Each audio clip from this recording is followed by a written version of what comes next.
All right. Well, good evening, everyone. I am Jennifer Pettie, Mrs. Atlanta 2022.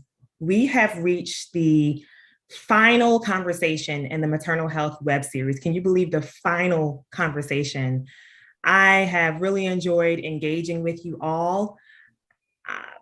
This has been a great past few months. And this evening, we are finishing strong. We have Jason Pettie, who will talk with us about navigating the rising maternal health costs.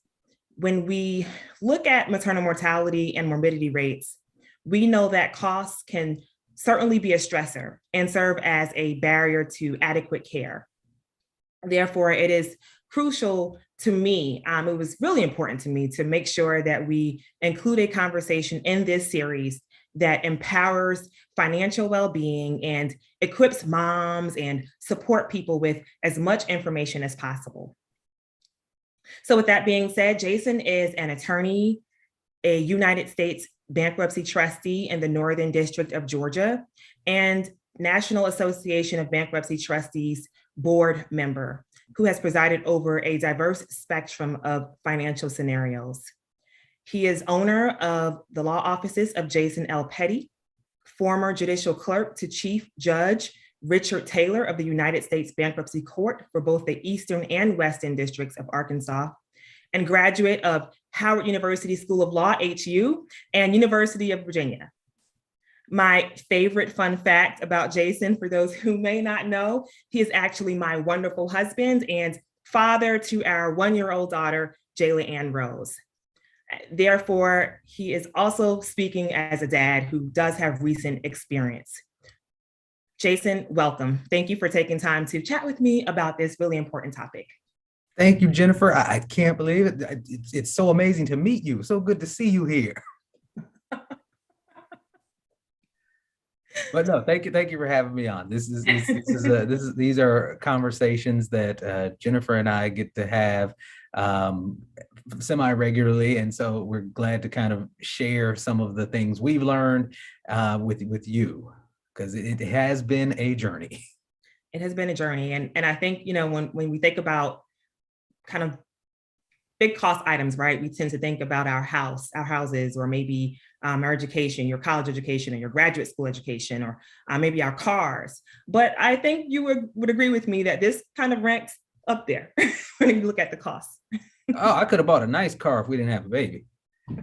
I think I'd have a nice little Ferrari, maybe the Range Rover, something nice. But we love our baby. Yes, she's awesome.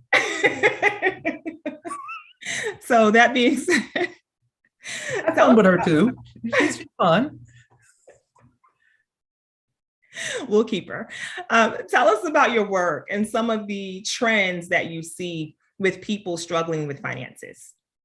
Well, the biggest part of my work is as a Chapter 7 trustee. I'm appointed through the United States, the Office of the United States Trustee, which is a division of the Department of Justice. And in most bankruptcy cases that people file, the Chapter 7 trustee is the only person, the only representative of the court that they see.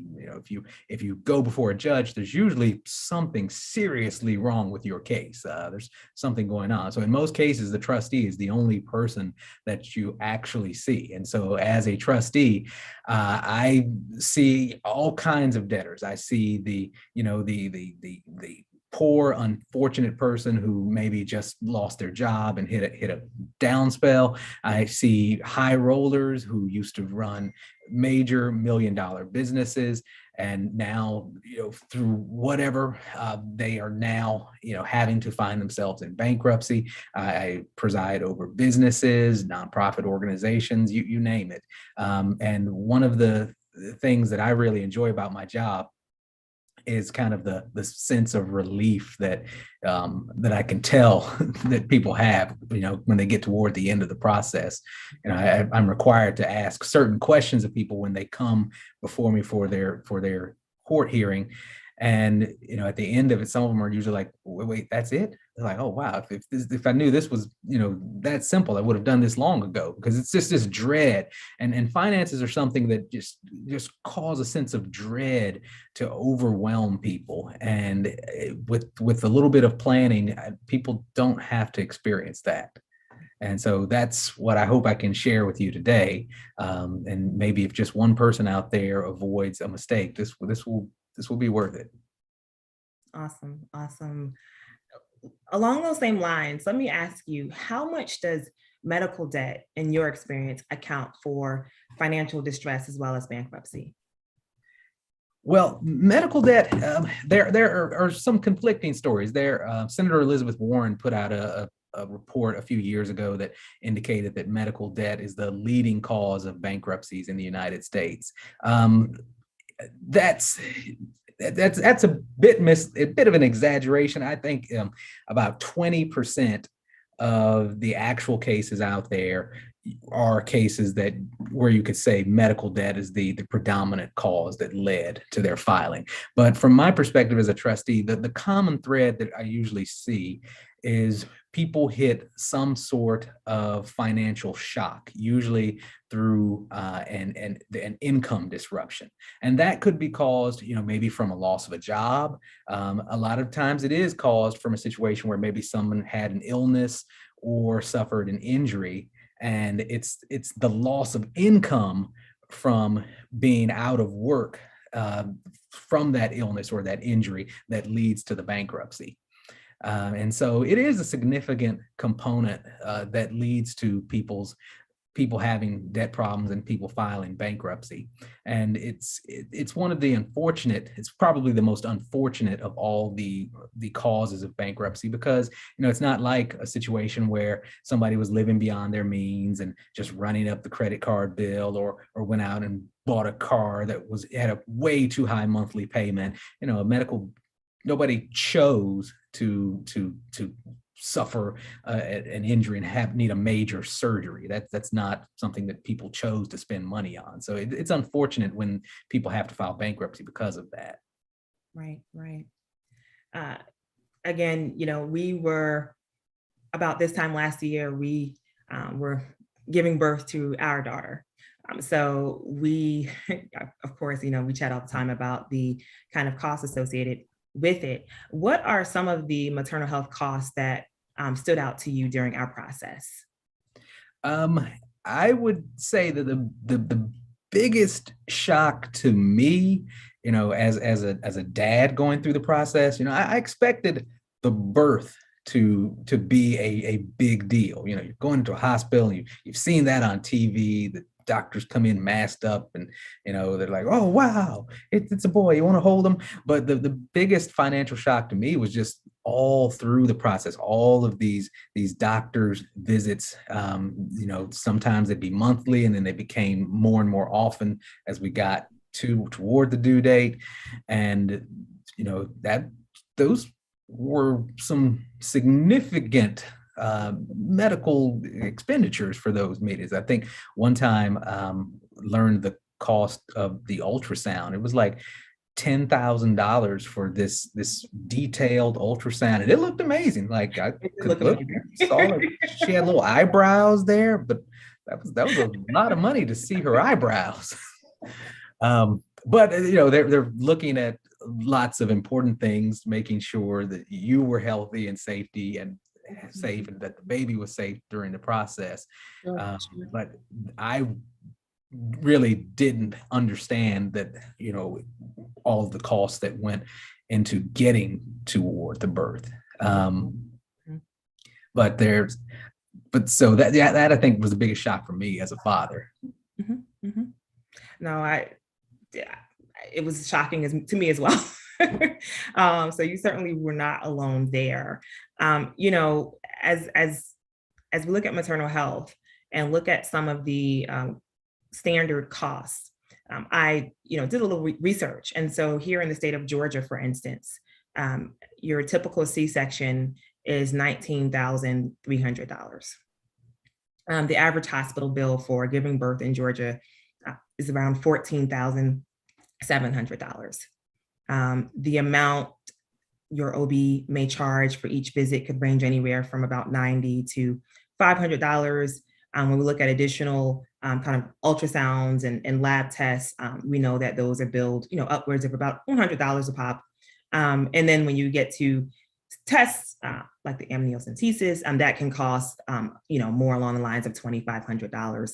So like you said, these costs can certainly add up. Do those costs kind of alarm you, or do you see, I guess, when you look at, folks who come into your office and you see, costs to this extent, how can this potentially impact an already established income or a household income, as you mentioned earlier? Well, for me, I think it shines a light on how much of a business the whole baby and the birthing process is. I learned during our process that the maternal ward is the main financial driver for a lot of hospitals. Because they may not make that much money on their emergency room services or things or services that they're providing to older patients who are on Medicare, because there are markdowns and heavily controlled costs through Medicare. But when you look at the people who are giving birth, these are often young, healthy people. A lot of them are in their prime with employer provided insurance. And so the hospitals love that. So when they see a mother come in the door, they're seeing dollar signs.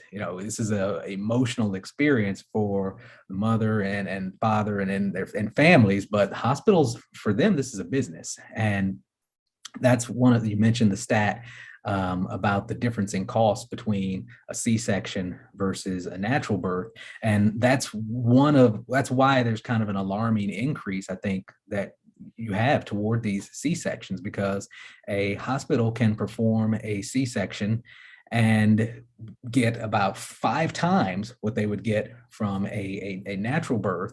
And they can do it much quicker too. There's no need to wait around. You can schedule that. It's like clockwork. Oh, tomorrow morning, we're going to have 3 C-sections. Go ahead and cash those checks.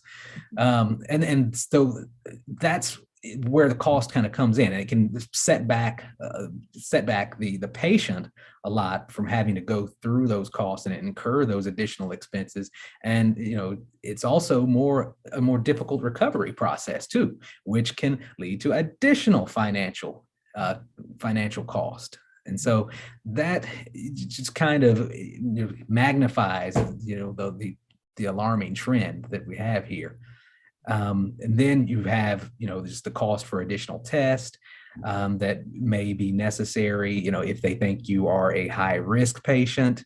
And, they're good because they need to give extra precaution to high risk patients in order to make sure that bigger problems don't occur.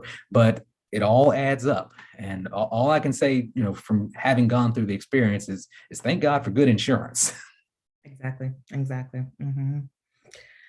Along those same lines, and for those who may not know, our daughter was born prematurely at a little more than 33 weeks.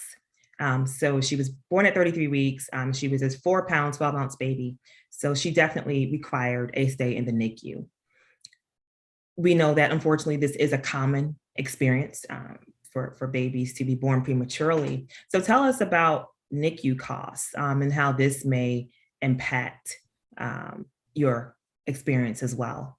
Well, with the NICU, for any child who has a medical condition and needs to go to the neonatal intensive care unit, you have just a team of specialized nurses and doctors there caring for the baby around the clock. And those costs can add up as well. I think I read that the cost for the NICU can run maybe around $3,500 per day for one child. And you can have a child who's in NICU for months. Think about a baby who comes, really premature. That child could be in the NICU for easily 3 months. We were fortunate that our daughter was only there, a little over 2 weeks. But during that care, they're monitoring the baby's temperature, monitoring the oxygen rate, feeding. They're constantly keeping an eye on, is the baby gaining weight? And I think, looking back, we were pretty fortunate that our daughter did pretty well. But, looking around the NICU, I saw other children who were in need of just major care. And I think, my heart broke one time when I think I saw a family whose child didn't make it.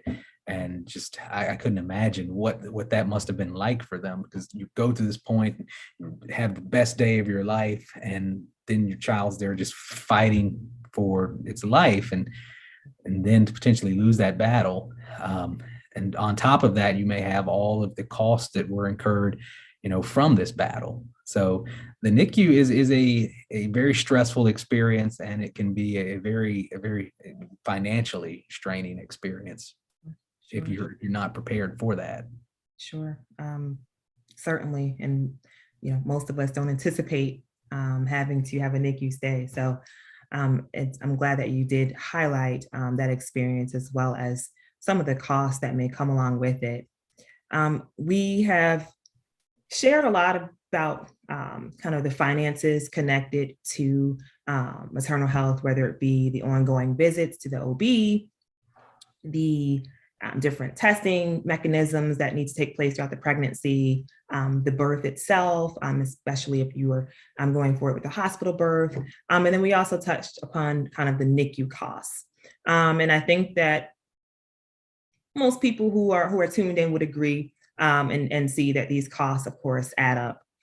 So we want to make sure that we highlight that we are sharing these costs not as a way to deter folks who are interested in, being parents or birthing children. We certainly do not want to do that, but we are shedding light on this because we want to empower everyone to be as best prepared as possible to take on these costs. So with that being said, tell us, Jason, how can pregnant people and support people circumvent these costs that we just shared? Well, I said it a little while ago, when I said, thank God for good insurance. But that is one very good thing about a pregnancy, is it is a long process, and that long process lends itself to preparation. So there's a lot of time built in there for a family to prepare and take steps along the way, so that they can be ready for these costs.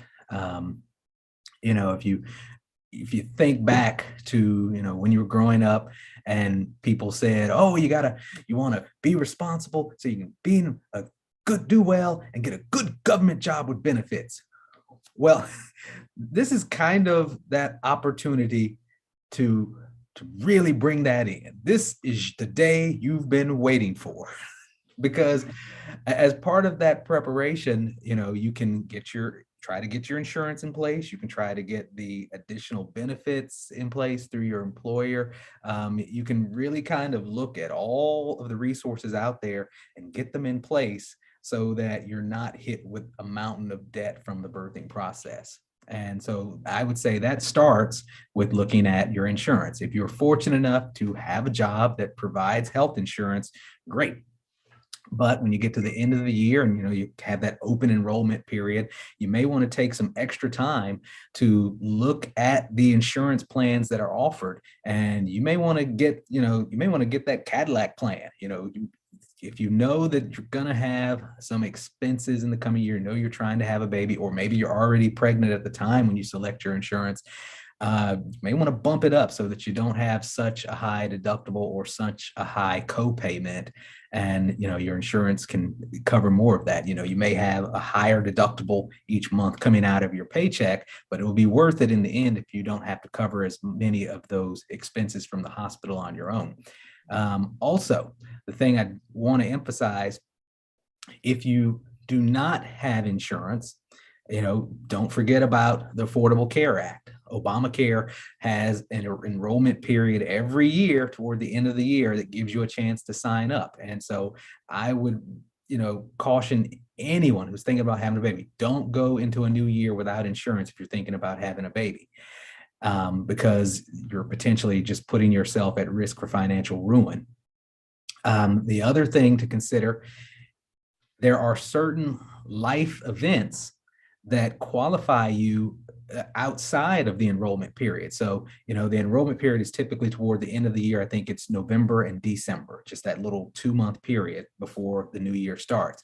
But if you experience a life event, and 3 of those are moving, 1 is getting married, and 1 is having a baby. So if you experience any of those life events, you can sign up under a separate enrollment period. So, maybe you're already pregnant and, it may be worth it to move and change your address so that you can qualify for that new extended enrollment period by moving.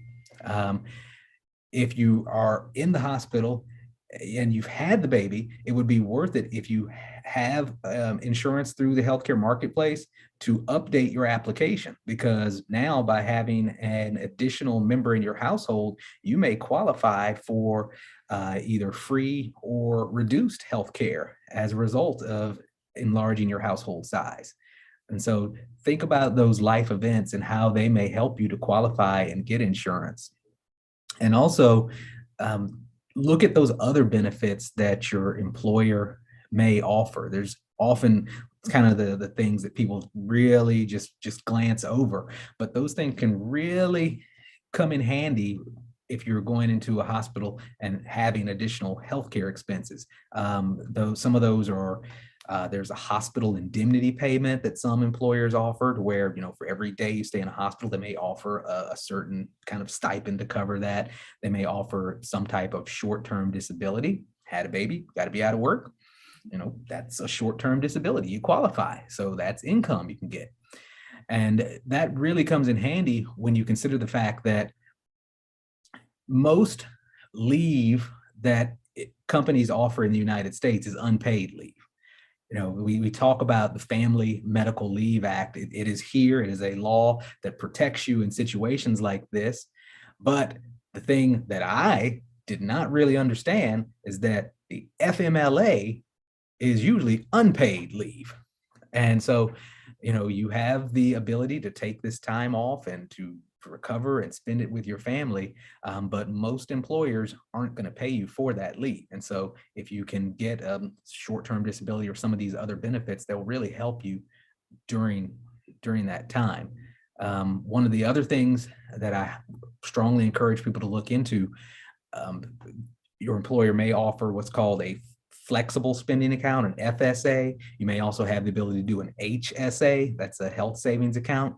And that's where you can contribute certain money from your paycheck. It's tax deductible, and that money comes out of your paycheck, and it's there available for you to spend on certain expenses during the year. And the benefit is that you get that money tax free, and you do it expecting a baby because you're going to have some of these expenses. You're going to be having to spend the money. So, why not have that money come out tax deductible? And there's also something that's called a dependent, it's a dependent care FSA, and that can even be used to pay for childcare costs. And so really, if you're getting toward the end of the year, looking at your benefits and you're thinking about having a baby, pay extra close attention to all of the benefits that are offered. It's time. It may seem nerdy. It's boring. Just get a cup of coffee and take the time to read it, because it could save you a lot of money over the course of the following year. Mm-hmm. I agree. Each of those things that you highlighted are, I think, amazing opportunities to help circumvent costs, and many of which we looked into as well. So thank you for highlighting those. I will just add that another benefit that I think came in handy for us, we simply turned the insurance card around one day and learned that there was a nurse line that has special benefits for pregnant people. So that was really helpful, because to the extent that we had questions or concerns that were not an emergency and did not necessarily warrant a visit to the doctor's office, we were able to reach out to that line, and they were able to provide some really great advice.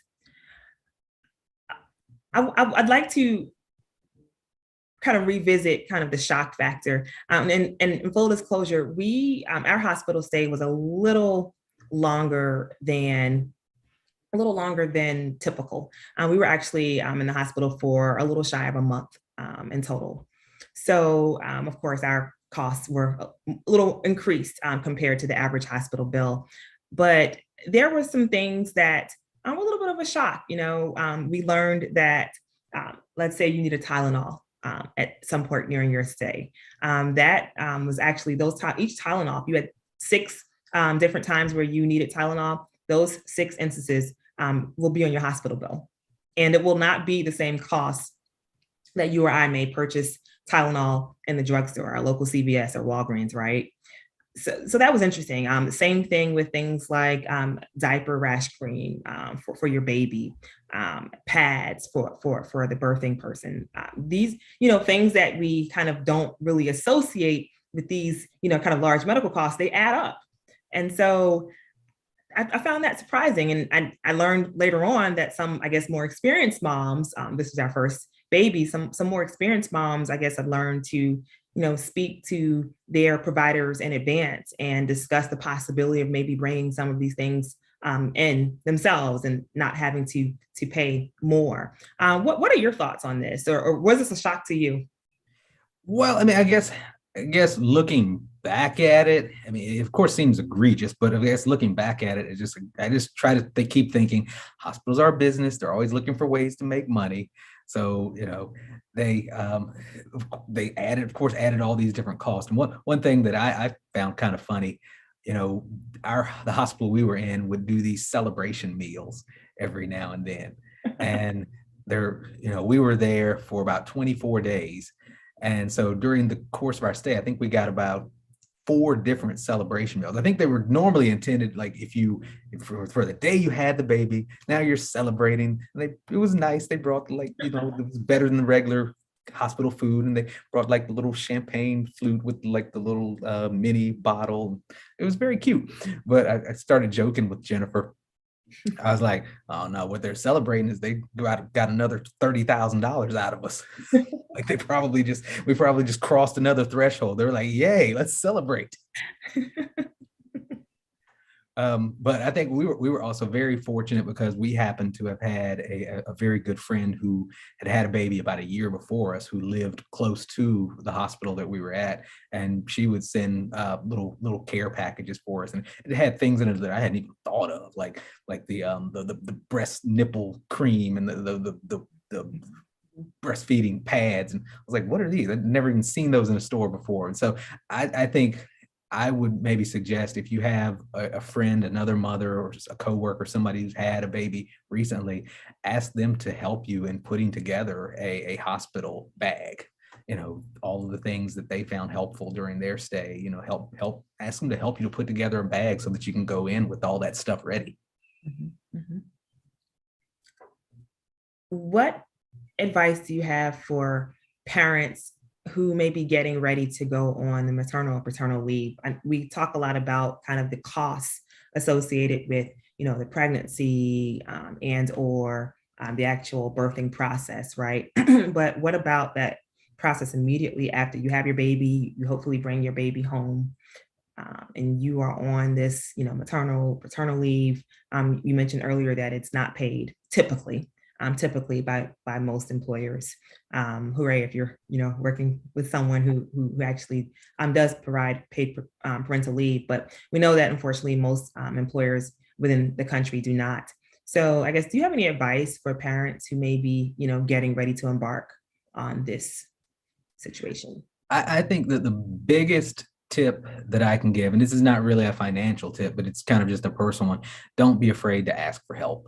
I'm a very independent person. I like to do things on my own.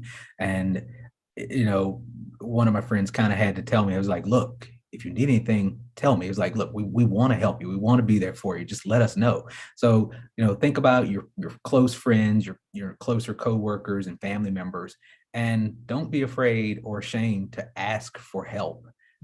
Because, you're going to be out of work. You're trying to care for a new child, sleep deprived, um, often kind of just trying to get back on your feet. So, maybe if you need somebody to cover something that might have been going on at work, kind of talk to them in advance, like, hey, I really appreciate you taking over this, or, even while you're out, just basic things. Like it was helpful to me to have somebody I could call, like, hey man, would you mind picking up the packages over here for me?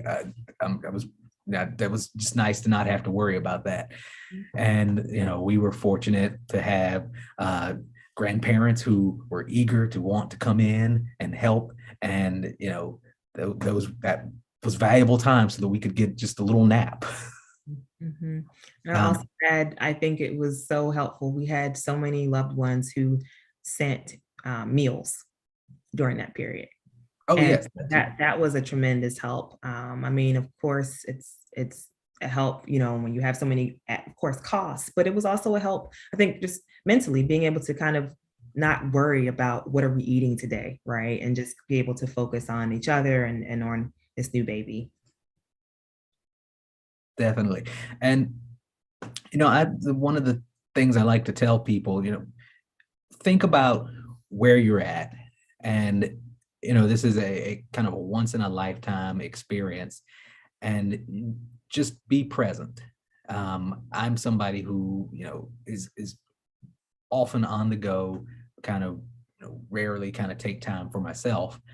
And, one of my our pastors at our church had to kind of remind me, he's like, just calm down and be present, just kind of enjoy this time right here. And so the more preparation that you can do kind of going into it, the more I think it will allow you to be present and to enjoy the experience. Because the last thing you want is to be stressed out about how you're going to pay all of these bills and all of these additional expenses from this child, rather than actually just looking at the blessing that you have from having this child. Exactly. It's a great point, because once your child is here, hopefully healthy, there's nothing like spending that quality time together as a family. So thank you for highlighting that as well. Any sum up takeaways? We've talked about the process throughout the pregnancy, the actual birthing process and postpartum. So any kind of like summary takeaways that you would like to leave with everyone tuned in? Well, I'd say this is not so much a takeaway for having a child. This is as a bankruptcy attorney and as a trustee, I often speak to people about financial problems, and I encourage people to often look at their finances in terms of opportunity, because having money opens up options to you, just as not having money will limit your options. That's a very simple thing for a lot of people to grasp, yet we kind of don't really take it down to the next level and think, okay, well, what does that really mean? Because if it kind of requires us to be more disciplined, just a little bit of basic discipline will allow you the opportunity to either enjoy your life or to be stressed out worrying, what are you going to do about your bills? So it's kind of a matter of, are you going to spend or are you going to save? And that really is a choice, because every single day we make choices about what we're going to spend money on. And it may come down to a situation where, you look at a pair of shoes and you say, you don't need those shoes. Okay. You don't need those shoes. No, that's not a message to you, Jim. But no, it's kind of, shoes may be self-care. that is true, because I'm not one of those people that I hate some of these financial advisors that you see on TV who tell you no debt, You can't have any debt. But, the average person doesn't have a large enough income to where being completely debt free is a realistic option. So, I always take the approach that if you are saving a certain percentage of your income and, you're spending a certain percentage of your income on things you enjoy while meeting all of your needs, that's a good balance. That is a good life of balance, and you're fine. And you're living a perfectly healthy lifestyle. The problem comes when we start borrowing more and more to pay for those enjoyment expenditures. One of my mentors, he often liked to talk about the old Popeye comic strip, and they had a character in the comic strip called Wimpy. And Wimpy was the one who walked around with the little plate of hamburgers, and he always seemed to be short on cash. And his signature phrase was, "I'll gladly pay you Tuesday for a hamburger today." And it sounds very simple, but what he's basically getting at is, we may need to think about, is it worth borrowing, to pay for that hamburger today? Because if you have to get it on credit and pay for it later, it's of course going to cost you more. And, Wimpy, if he'd just taken his butt home and eaten a salad that day, he maybe could have had steak next week. And so I encourage people to be very intentional about what they're spending money on, and just to think of it in terms of choices. And sometimes it's good to think, instead of, okay, am I going to spend money on this? Well, what if somebody were paying me? Instead of going to the Starbucks, sometimes I like going to the Starbucks. I like sitting there and just kind of having the experience. But truthfully, I enjoy the coffee in my office just as much. So, sometimes I think, instead of walking across the street and getting the Starbucks, what if somebody were paying me $4 to sit in my office? I'm like, okay, I'll sit in my office if you pay me $4. And it's good to think about some of your choices in terms of that. And so I also will try to be very intentional, every now and then, about, eliminating certain expenses from the budget. So like toward the end of every year, kind of have a New Year's resolution about, what can I cut out, or what can I save on, maybe something that I don't really need. And so, for example, this year, we're spending a lot more on our daughter, had a lot of expenses that we took on. And, I just got one of those notices where the cable bill had doubled.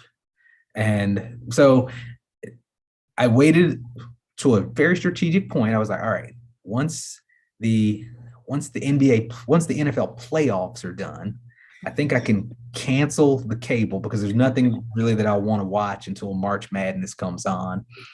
And so I actually cut the cord and canceled cable finally. And, I kind of started looking at the options from that. And, that eliminated a good $70 a month. And I haven't missed it. I've got a very nice digital antenna, and signal comes in very clear. I watched most of the March Madness games on that. I've got some of the streaming services. And so I have not missed it one bit. And so that's just an example of, if you try to look for opportunities, where you can improve your financial condition, I think you'll find it.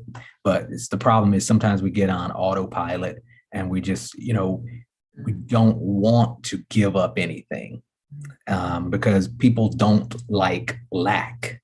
They don't want to feel like they're missing out on something. And so that's why I think it is helpful, if you think of it in terms of, all right, if somebody were paying me to do without it, instead of me just giving up something, it's a little easier to kind of make that sacrifice. That was amazing. I think that is an amazing note to end on. Great advice. This has just really been just an amazing final conversation in this web series.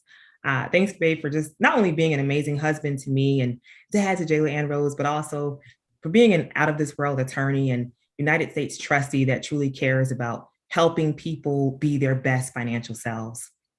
As a wife, I don't take the time to just really tell you I'm just beyond proud of the heights that you've reached at such a young age. Many don't know Jason is actually one of the youngest bankruptcy trustees appointed, as well as one of the very few African Americans. So just really proud of you and the work that you diligently do on a daily basis. So on behalf of myself and everyone, I just want to say thank you. Oh, thank you for having me. It has been enjoyable to just come on and talk openly like this. Awesome. For those who may have missed the earlier conversations in this web series, please feel free to check out the videos. Each of them are posted to the YouTube channel, Maternal Health Conversations with Jennifer Pettie. We kicked this web series off with an amazing conversation with moms who courageously shared their birth stories with us and Dr. Fleta Jackson. A few weeks ago, we were able to be empowered through conversation with Rose Horton about improving maternal health outcomes. And just last week, we chatted with author and policy analyst Anusha Hussain about her book, The Pain Gap. You may also check out the Black Maternal Health Week PSA for some really great and helpful information on this channel. And last but not least, our Say Her Name event is a pop-up event where classically trained soprano Allison Rutledge provided a musical tribute to those who have lost their lives to the maternal mortality crisis. Thank you all from the bottom of my heart. I have truly enjoyed engaging with you. I hope that you have found something helpful within these conversations as we all come together and strive to improve maternal health outcomes. Thank you and have a wonderful evening.